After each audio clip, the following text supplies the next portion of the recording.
Hey, what's going on, y'all? This is Herbie from lifeisatrucker.com. Pulled over here on my way to school. I wanted to shoot this video because I keep putting it off. And you know we're working on eliminating procrastination from our system, right? I'm working on it. I think you should work on it too. I believe it's a good thing. Anyway, I know it might be hard to believe that still in today's time and age, there might be companies who would try to get drivers to run illegally or run tired.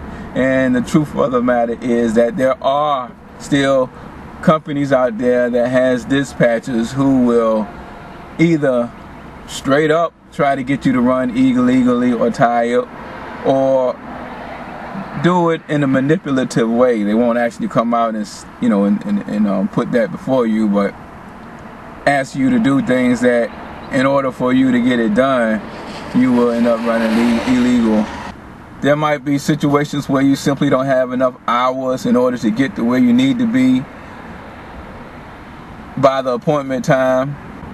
Or there might be times where the company asks you to pick up a load, and in order for you to make your appointment on time in the morning, you will not have enough time to rest in between. Or a company might ask you to pick up a load after you've driven all day. You wasted 4 hours at a receiver. They won't let you go in the truck and sleep, kick back, relax. You got to stay in the company, wait on them, take you 4 hours to get empty. Then you got to go pick up a load. And you might actually be able to legally run that load to be where it needs to be early in the morning. But you may not be able to get adequate rest if you ran the load. You can legally log it on the logbook, but you have to find all kind of creative ways in order to stay woke while you run that load. So these are situations that you may encounter, and something that I always advise drivers to do, to kind of do all you can to help avoid these circumstances, or when they arise you have something to go back to, is as soon as you get to a trucking company and you find out who your contact person is, that driver, that dispatcher, then you have a conversation with them about how you're going to work together as a team. Let them know that you are dependable, you're responsible, you value your job performance, you have a good work ethic, and it won't take long for them to be able to figure that out. But also that you expect to run legally and in a safe manner as part of the way you are going to go about establishing your trucking career. Now, hopefully the people will be somewhat impressed by that, but if nothing else, get in their mind how to handle you as a driver. Most drivers are not going to have that conversation. And remember, this conversation is not with an attitude. This is a conversation about you and your team member. And that's how you need to look at it, because the way you look at the relationship between you and that dispatcher is going to have an impact on how you interact and communicate back and forth. See, this is going to set up the framework for how you will work together. And if you are dealing with a sensible person who recognize good quality people, they are probably going to do what they can to make you happy and to keep you on, and especially if you do what you say you're going to do. You're going to be on time, you can be dependable, you are responsible, and you demonstrate time management, good time management. So that's what you can do to try to avoid being put in these types of manipulative predicaments. And of course, you know, it's not foolproof. It doesn't mean that you won't be put in a situation, but if you do that and then you are put in a situation, then you can easily remind the person, do you remember the conversation that we had? This kind of violates that conversation and the agreement we made to each other. You know, I'm not going to jeopardize my license. I don't want to be unsafe on the highway, and I don't want to put the company's reputation at risk because of some things that may happen by me getting in trouble if I do this. You know, so I'd rather pass on the load, and I rather, because I don't have the hours to do it, or because I can't do it safely, because I'm tired, or I'm not going to be able to get adequate rest. Now, yes, we do have problems with some people, some companies, dispatchers. It's usually the dispatcher, and of course, well, we ain't getting into it. There could be management over the dispatcher that expects the dispatcher to do whatever it takes in order to make this happen. But you know, a lot of people just say the company, this company, that company, and you know, oftentimes, most of the cases is probably just the manager or the dispatcher, or the manager and the dispatcher, and that's the type of attitude they have, and they choose to go that route with it. You know, the bigger the company, the harder it is to manage who you have working for you. I'm not really going to spend a lot of time on this, but there could be an improvement in management selection and training process and ongoing training about mindset and attitude and everything that would help them to end up with better people working with them. But that's another video altogether. So now,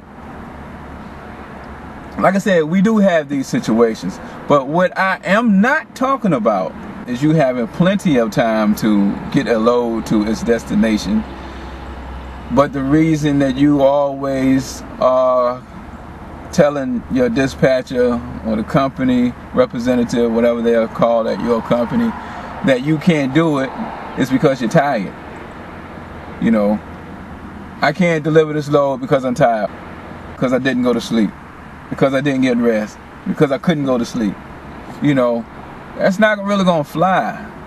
So what the problem there is, you can't say, I mean, even if it's unfortunate, if you have extra time on a load or extra time in between getting your next load and you didn't get rest during that time, you can't really get mad at the company. At most companies, you're going to end up with a certain amount of layover. You're going to have those days where it's not like clockwork. That is part of trucking, built in. So if there's not a load available in the area at the time that you get empty, or right at the time that you are available to drive again, then you're going to have to wait till the next available load that is profitable for you to carry. Whatever, you're going to have to wait till the next load that is assigned for you that they want to take. So, you know, you might end up with free time every now and then. Now, this is a different video, but if you are at a company where this is all the time, after my year, I wouldn't stay at that company. You know, because that is a sign of something else. Either you got a problem with acquiring customers, acquiring freight, or you got a problem with your dispatcher being competent and his or her ability in coordinating loads. You know, that you can't make money if every week you are dealing with this issue of laying over. So that's an issue. But that's a different issue than what this video is about. And as far as having the free time and some of the things that you can do in order to make sure you get your rest, that's another video too. I'll make a video talking about how to get rest during layover, something like that. But this video is about warning you that yes, there are some companies out there, there are dispatchers out there who will try to manipulate you, get you to run illegal, or force you to run tired in order to deliver that freight. And you know, there's something you could do in order to try to avoid it, and also to help you deal with it when it comes up.